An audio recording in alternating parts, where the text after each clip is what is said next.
COVID-19 has really thrown the role of government as an organizer of essential services right to the front. Government is right there organizing the public health, as far as possible, providing accurate and timely information. So digitalization, just happened. Like overnight, all meetings went online. The pace of digitalization has already accelerated, but I think all of us, we want to lock in the gains and even push it further because we don't want to fall back into the old position. And I think another that is here to stay is that the relationship that business has with government has gone through a whole different cycle. The trust equation in countries where that has been built, I think will be continued to build and be strong. And where it has not been built, or where government and business and society have had less of a positive relationship, we're going to see that continue to come under pressure. So maybe for me, I would approach this question from the perspective of an operating business because we were really on the front lines. COVID really accelerated some of the structural trends that were happening already, such as the shift from physical spending into online spending, e-commerce. And what we see and we're already seeing is that retailers who are marginal or perhaps not as sound footing are probably going to fade away. And there's probably going to be a continued shakeout in the retail scene.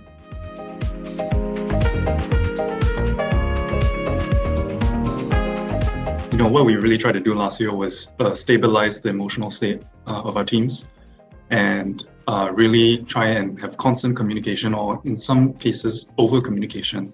So we felt that in the time of crisis, more communication is better than less. And I think people function better with more clarity and more certainty, even if, let's say, what we were communicating was not what everyone necessarily wanted to hear.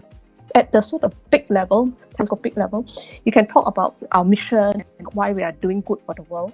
But at the end, we actually need to understand the fears and concerns of our people. So I think one thing which I had not done before is writing an email to your staff quite regularly, not predictably on every Sunday, but every so often. And I entitled it Life in the Shadows of COVID-19.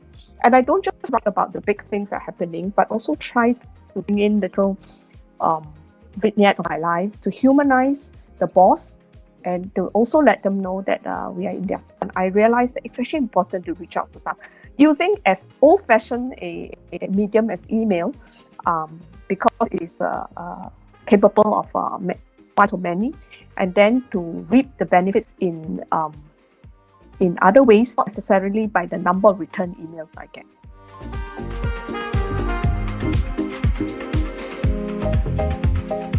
So you have to be microscopic and telescopic, which is hard to do, right? You've got to be microscopic because everybody has short-term operational implications to manage, making sure you have safe work environment, redoing all your logistics and supply chains, etc. At the same time, if you don't also have a telescopic lens, right? Where are the future opportunities? Where can I invest? Should I double down on a couple of areas? Is this an opportunity where I can do M&A? To start to think strategically of, what is a potential end game? What are the different scenarios? How do I come out of this stronger? Then what we see the board doing is actually, again, the duality concept. On the one hand, supporting management. On the other hand, actually pushing management very hard to confront the question.